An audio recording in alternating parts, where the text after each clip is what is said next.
Good evening, my fellow Americans. We don't have a final declaration of victory yet, but the numbers tell us it's clear, tell us a clear and convincing story. We're going to win this race. Just look at what has happened since yesterday. 24 hours, we were behind in Georgia, now we're ahead, and we're going to win that state. 24 hours ago, we were behind in Pennsylvania, and we are going to win Pennsylvania. And now we're ahead, but we're winning in Arizona, we're winning in Nevada, and in fact, our lead just doubled in Nevada. We're on track to over 300 electoral votes, electoral college votes. And look at the national numbers. We're going to win this race with a clear majority of the nation behind us. We've gotten over 74 million votes. Let me repeat that, 74 million votes. That's more than any presidential ticket has ever gotten in the history of the United States of America.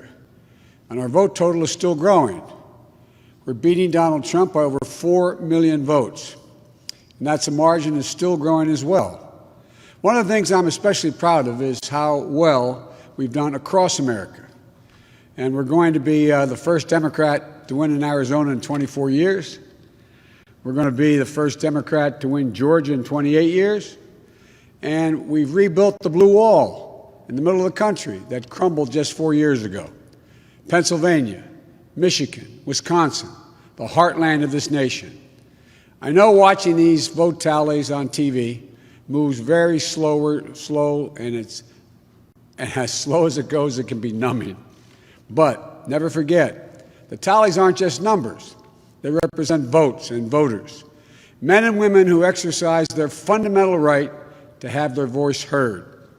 And what's becoming clear each hour is that record number of Americans of all races, faiths, religions chose change over more of the same. They've given us a mandate for action on COVID, the economy, climate change, systemic racism. They made it clear they want the country to come together, not continue to pull apart. The people spoke, more than 74 million Americans, and they spoke loudly for our ticket. But while we're waiting for the final results, I want people to know we're not waiting to get the work done and start the process. Yesterday, Senator Harris and I held meetings with groups of experts on public health and the economic crisis this country is facing. The pandemic, as you also know, is getting more worrisome all across the country. Daily cases are skyrocketing, and it's now believed that we could see as many as 200,000 cases in a single day. The death toll is approaching 240,000 lives lost to this virus. That's 240,000 empty chairs, kitchen tables, and dining room tables all across America. We'll never be able to measure all that pain and the loss, the suffering that so many families have experienced. We know something about what it feels like to lose someone. And I want them to know they're not alone. Our hearts break with you. I want everyone to know on day one, we're going to put our plan to control this virus into action. We can't save any of the lives lost, any of those have been lost, but we can save a lot of lives in the months ahead.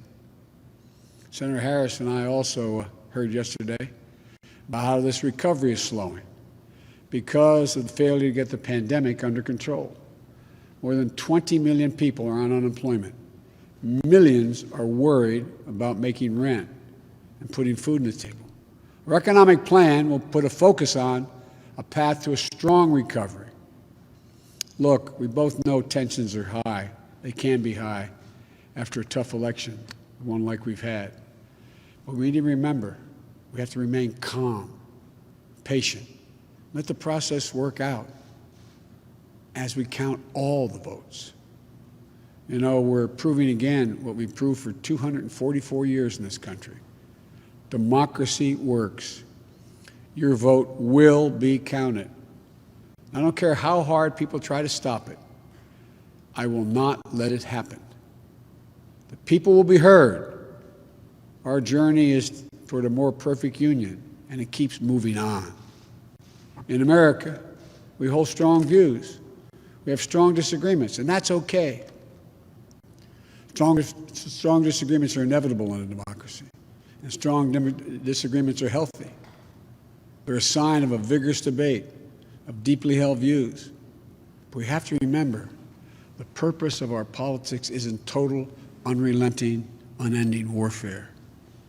No, the purpose of our politics, the work of the nation, isn't to fan the flames of conflict, but to solve problems, to guarantee justice, to give everybody a fair shot, and to improve the lives of our people. We may be opponents, but we're not enemies. We're Americans. And no matter who you voted for, I'm certain of one thing. The vast majority of almost 150 million Americans who voted, they want to get the vitriol out of our politics. We're certainly not going to agree on a lot of issues, but at least we can agree to be civil with one another. We have to put the anger and the demonization behind us. It's time for us to come together as a nation to heal. It's not going to be easy, but we have to try. My responsibility as president will be to represent the whole nation. And I want you to know that I'll work as hard for those who voted against me as those who voted for me. That's the job. That's the job. It's called the duty of care for all Americans. We have serious problems to deal with, from COVID to the economy to racial justice to climate change. We don't have any more time to waste on partisan warfare. You know, and more than that, we have such an incredible opportunity to build the future we want for our kids and our grandkids. I've said many, many times, I've never been more optimistic about the future of this nation. There is no reason we can't own the 21st century. We just need to remember who we are. This is the United States of America. And there's never been anything we've been unable to do, unable to accomplish when we've done it together. I hope to be talking to you tomorrow. I want to thank you all, and may God bless you, and may God protect our troops. Good night.